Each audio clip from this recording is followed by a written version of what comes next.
بسم اللہ الرحمن الرحیم نحمدہ ونصلی علی رسولہ الکریم اما بعد۔ محترم سامعین، تیسرے پارے کے بالکل شروع میں آیت الکرسی ہے جو قرآن کریم کی سب سے عظیم آیت ہے۔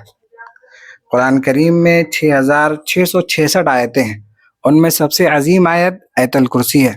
بہت ساری فضیلت حدیث کے اندر آیت الکرسی کے بارے میں بیان کی گئی کہ جو بھی مسلمان ہر نماز کے بعد آیت الکرسی پڑھنے کا معمول بنائے گا، اس کے اور جنت کے درمیان میں صرف موت کا فاصلہ ہوگا، مرتے ہی جنت میں جائے گا، یعنی جنت کی نعمتیں ملنا شروع ہو جائے گی۔ اسی لیے اس کے پڑھنے کا خاص معمول بنانا چاہیے۔ اگر صبح پڑھ لیں تو شام تک اللہ کی حفاظت میں، شام میں پڑھ لیں تو صبح تک اللہ کی حفاظت میں رہیں گے، اور آیت الکرسی ہماری حفاظت کا ذریعہ بھی ہے۔ رات میں اگر ہم سوتے وقت میں پڑھ لیں تو صبح تک ایک فرشتہ اللہ مقرر فرماتے ہیں جو ہماری حفاظت فرماتا ہے۔ اب قرآن کریم کی یہ سب سے عظیم آیت کیوں ہے؟ اس لیے کہ اس میں اللہ کی ذات اور صفات کا تذکرہ ہے۔ اگر ان صفات کو مستحضر رکھتے ہوئے اگر ہم پڑھیں گے تو ایمان تازہ ہوگا۔ پھر اس کے بعد حضرت ابراہیم علیہ السلام کی دعوت کا تذکرہ ہے، جو انہوں نے بادشاہ وقت کو، نمرود کو دین کی دعوت دی تھی اور اس کو سمجھایا میرا رب وہ ہے جو زندگی اور موت دیتا ہے۔ تو اس نے کہا کہ زندگی اور موت میں بھی دیتا ہوں، ایک کو سولی دے دی اور ایک کو چھوڑ دیا، کہا کہ میں بھی زندگی اور موت دیتا ہوں۔ پھر ابراہیم علیہ السلام نے کہا کہ فَإِنَّ اللَّهَ يَأْتِي بِالشَّمْسِ مِنَ الْمَشْرِقِ، میرا رب وہ ہے جو مشرق سے سورج کو نکالتا ہے، فَأْتِ بِهَا مِنَ الْمَغْرِبِ، تو مغرب سے نکال، فَبُهِتَ الَّذِي كَفَرَ، تو کافر مبہوت ہو گیا، حیران ہو گیا، کوئی جواب نہیں دے سکا۔ آگے اللہ تبارک و تعالیٰ نے اللہ کے راستے میں خرچ کرنے کی فضیلت کو بیان فرمایا۔ اگر 1 روپیہ اللہ کے راستے میں خرچ کیا گیا تو اللہ تعالیٰ 700 روپے کے برابر اجر و ثواب عطا فرماتے ہیں۔ اور ایک مثال دی اللہ نے، ایک کسان ہے، ایک گیہوں کا دانہ زمین میں ڈالتا ہے، اس سے ایک پودا نکلتا ہے، پھر اس پودے سے 7 بالیاں نکلتی ہے، اور ہر بالی کے اندر، خوشے کے اندر 100 دانے ہوتے ہیں۔ نتیجہ کیا ہوا؟ ایک دانے سے 700 دانے نکلتے ہیں۔ اسی طرح ہم جو بھی مال خرچ کرتے ہیں حج پر، عمرے پر، مسجد پر، غریب اور یتیم پر، تو اللہ تبارک و تعالیٰ ایک کا 700 کے برابر اجر و ثواب عطا فرماتے ہیں۔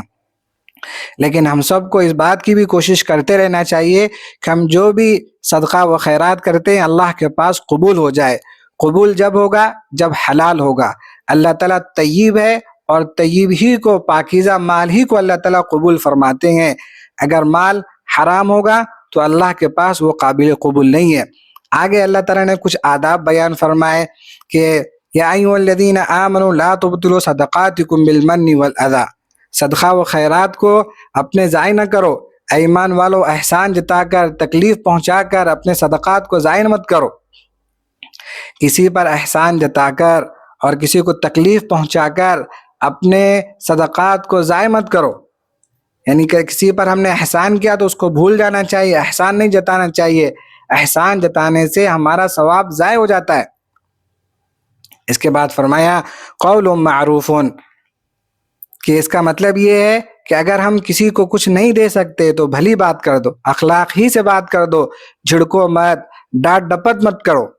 وَأَمَّا السَّائِلَ فَلَا تَنْهَرْ، اللہ تعالیٰ خود فرماتے ہیں کہ سائل کو جھڑکو مت۔ آگے سود کی مذمت کا بیان ہے۔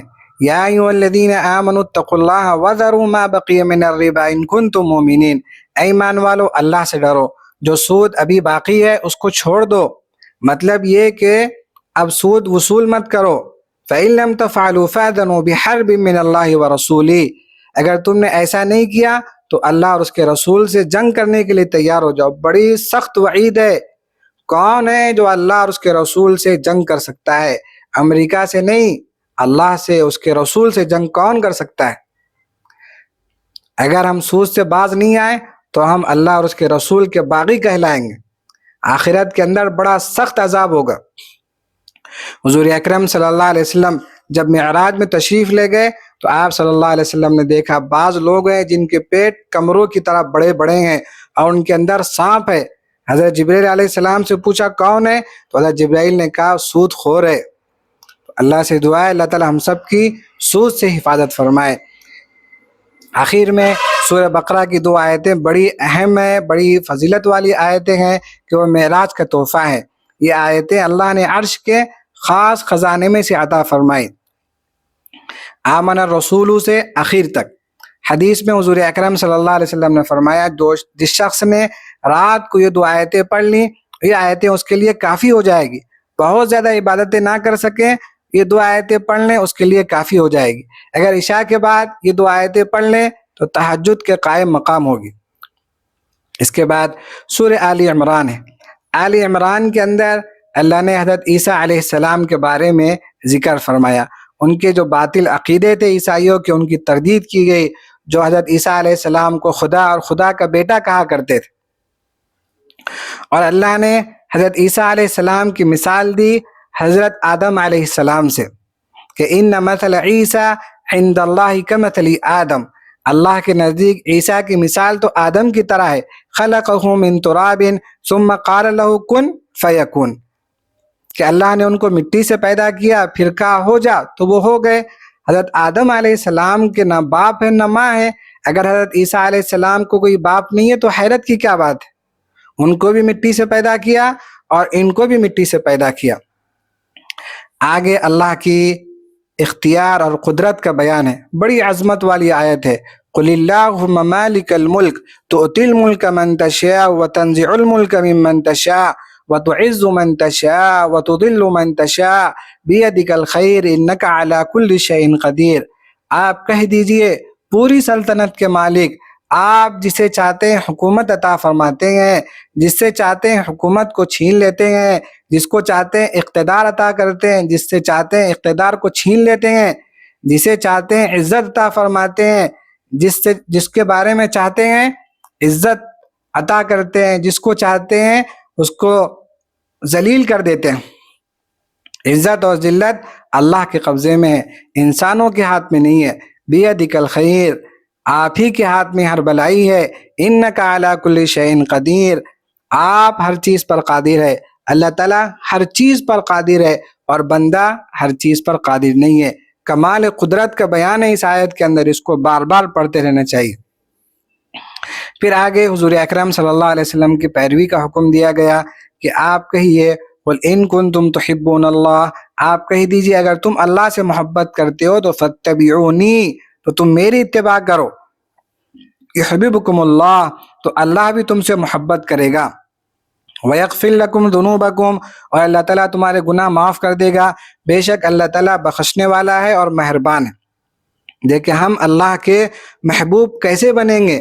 اگر ہم حضور اکرم صلی اللہ علیہ وسلم کی اتباع اور حضور اکرم صلی اللہ علیہ وسلم کی سنتوں پر چلیں گے تو ہم اللہ کے محبوب بن جائیں گے۔ پارے کے اخیر میں ایک بات ارشاد فرمائی گئی کہ وَمَن يَبْتَغِ غَيْرَ الْإِسْلَامِ دِينًا فَلَن يُقْبَلَ مِنْهُ، بیچ میں بھی ایک بات کہی گئی تھی کہ اللہ کے نزدیک دین صرف ایک ہے اور وہ دین اسلام ہے۔ اب جو کوئی اسلام کو چھوڑ کر کوئی اور راستہ اختیار کرے گا، اللہ کے پاس اس کا کوئی عمل قابل قبول نہیں ہوگا۔ وَهُوَ فِي الْآخِرَةِ مِنَ الْخَاسِرِينَ، اور آخرت کے اندر نقصان اٹھانے والوں میں سے ہو جائے گا۔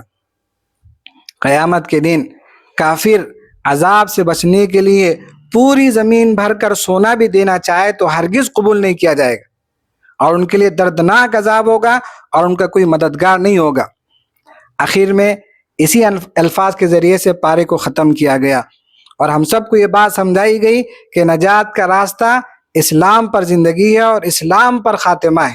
اس سب کی ہم کو قدر کرنی چاہیے، اسلام کی قدر کرنی چاہیے اور اللہ سے دعا مانگتے رہنا چاہیے کہ اللہ ہم سب کو جب تک زندہ رکھے اسلام پر زندہ رکھے، اور جب بھی موت دے کلمے والی ایمان والی موت عطا فرمائے۔ یہ دعا مانگتے رہنا چاہیے۔ اللہم من احییتہ منا فاحیی علی الاسلام ومن توفیتہ منا فتوفہ علی الایمان، اے اللہ جب تک زندہ رکھ اسلام پر زندہ رکھ، اسلامی احکامات پر زندہ رکھ، اور جب موت دے کلمے والی ایمان والی موت عطا فرما۔